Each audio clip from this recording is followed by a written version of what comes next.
about like right here, right? And they would always say, Mijo, come over here, Rudy, come over here. And they say, Rodolpho, come on over. And I would kind of like walk over kind of slowly, and they would grab me by the ear, like this. My mom had, I had a stretchable ear because of my mom. And so they'd pull me closer and they'd say, Mijo, mira, your name is not Rudolph. It's Rodolfo. Rodolfo. And I would always just go, I would start crying. I would say, Mom, why did you guys name me Rudolph? And they would say, well, because the reindeer? And I would always kind of look at them and kind of go, okay, but is it okay if others call me Rodolfo? And I would say, yeah, Mom would say, yeah, that's fine. And part of that whole experience for this little boy growing up in West Texas was part of forming that community. And for me, it's always been a journey that has taken me in so many different directions, and the ability and really the luck and the fortune to meet a lot of different people with a variety of backgrounds. When I moved here to Michigan in 1995, live music is coming up shortly. I was looking around for a place that I could call home, especially when it came to shopping and being out about town. Because at home, right on cue, excellent. So, right at home, right, and I kid you not, that's perfect timing, my mom ran a tiendita, a trading post store, and we were located like right in the hub of Lubbock, Texas, which is the home of Buddy Holly, if you're familiar with Buddy, right? Guys, right? And so her store was like right here, and behind us was the African American neighborhood. Over here, right, on this side was the Mexican community, and over here was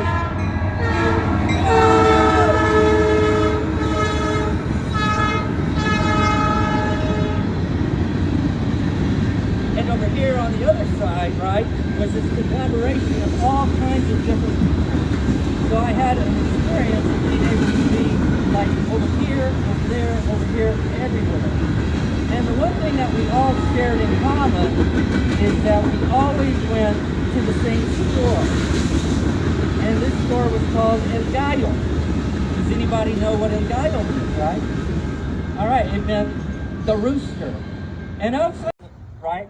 So before kids would ever go in there, no matter where you were from, you always had to stop at the door and do what? Do you guess what that is?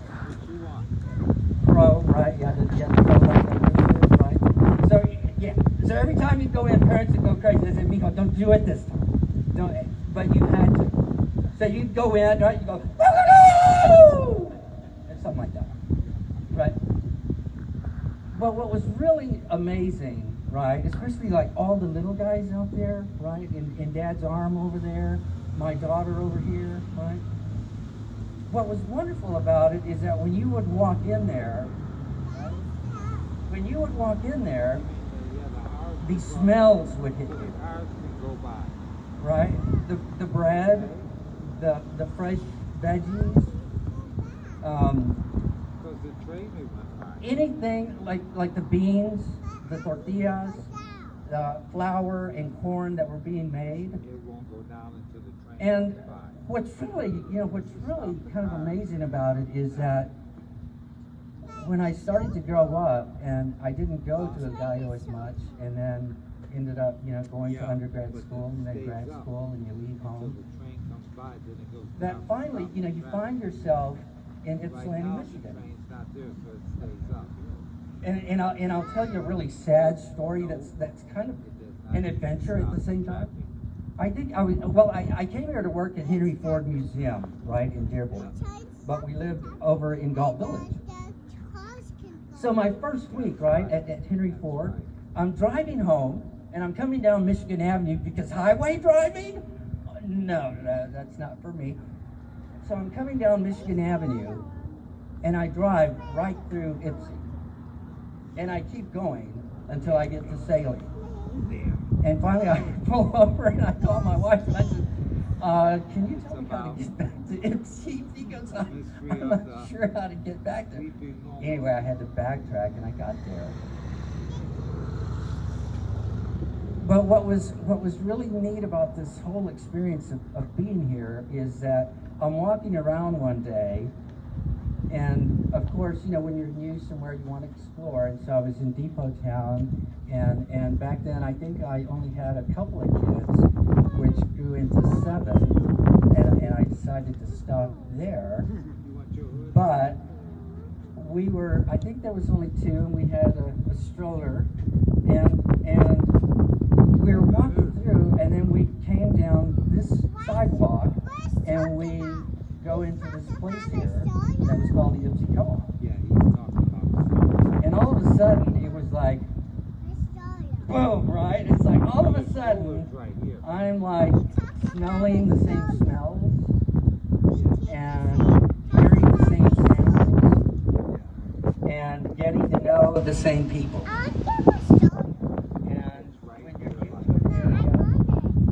Trying to make friends, right? Amigos, friends, right? That when you're trying to make friends, it's really neat when you can go up to them and say, I remember that smell from being a little boy, and I remember that experience when I was. But what's really neat about it is that Ypsilanti now is here. Every time we go in, we're reminded of where not only where we're from, but where we've ended up together after, is it 32 years now? Right? How many? 33? Okay, I'll take it off. 37? Really? It's been that long? You want to take it off? You haven't made it feel that way. That better? Make your hands come out there. Okay? 37 years of marriage now, but it's really cool because every time we walk in here, we look at each other and we go, we get to do this until we're like, 100 years old, right? So, yes, I'm talking. I wanted to say that if we look at the bigger picture, we start to look around us, right? When I first moved here, right, the museum was here. That building across the street wasn't here. There were a lot of other shops that weren't here. And there were a lot of other shops down the street that were not here. And every time, right, Green, every time you drive down now, we celebrate the fact that, this co-op, right, has been, right, a magnet, right, for the growth and all of the businesses that have come into Ypsi. If you look downtown, if you look around here, there's people that come in from everywhere. They can't wait to go to Depot Town to be a part of Ypsi and downtown. The theme for this year, right, for National Co-op Month is community building for community. And there's no better example than what we have here at the Ypsi Co-op. And what makes it so special, not only for me personally, the things that I've just shared with you, but also the fact that when we became members, we knew that we were becoming members to be a part of people in a community that share the same values, right? The same values. Inclusion, right? Diversity. And when I say inclusion, right, it's more than what we think about, but it's businesses, right? And giving those individuals an opportunity to sell what it is that they produce or that they make with their hands, that they plant. And one of the big components of that is that they provide work also, work for other individuals. So let me close with a couple of things here. Today, there are over 40,000 co-ops of all types in the United States. These co-ops support jobs that provide more than $25 billion in wages. These co-ops have estimated 350 million members, and all together, they work, right, not only for profit, but most importantly for the individuals that live in that community. So as a gathering place, there is no other place than the co-op. Let me end with this, right? So how many of us can call home?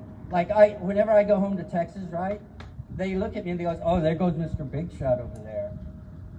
There goes Mr. Big Guy, right? He writes, he writes these books and stuff, right? He's a PhD guy, right? He's all this stuff, right? And the one thing they always say with that is they go, oh, there goes that big grocery guy. He owns a grocery store too. Right? Yeah, that's right, yeah. And of course, I don't tell them that it's, just a little chunk of a grocery store, right? I go in and I go, yeah, guys, I got just some little things on the side. The store turn around. And I'm actually going to put in a restaurant. Got the restaurant going in. It'll be opening in a few months. What is that called? Ypsilanti Cafe. Thought of that just on a whim, right? And a bakery, right? And I like to include products from all over the world, from all kinds of different people, and all of the rest of it. And one of the fortunate things that the co-op has also brought to me is a lot of friendship. And one of those, just real quickly, is Steve Summers, right behind me here. Can we get Steve? I was fortunate enough to meet Steve when I was working on a book on Joe Hernandez, who was the race caller in Santa Anita Park back in the day. And I needed somebody to produce a CD that I wanted to give away with the book. And I met Steve. I saw one of the posters in the store one day. It was advertising one of the other programs that he had going. And I gave him a call and he said, sure, let's work out something. And we did, and he did a wonderful job. And I just want to say that currently, Steve and I are working on a project that is called the Perla Garcia Mysteries of La Llorona. Steve is going to co-produce with me a podcast that was greenlit by a production company in Santa Monica. We're going to be doing about 6 episodes of it, and it's for pre-K through second graders. So I've got some copies over here that I'm giving away in Spanish and in English. So and I'm going to do an audition here about 4 o'clock, a Zoom call, so I'm going to have to go. But I'm going to leave those here. So feel free to pick one up if you'd like. Okay. So Steve, thank you very much for doing that, for all you've done on my behalf as well. So thank you all very much. Have a wonderful time, and you can also have some of my cupcakes over here. I just thought I'd give them out. No, I didn't. I've got people that do that. Thank you all very much. Rudy. Okay.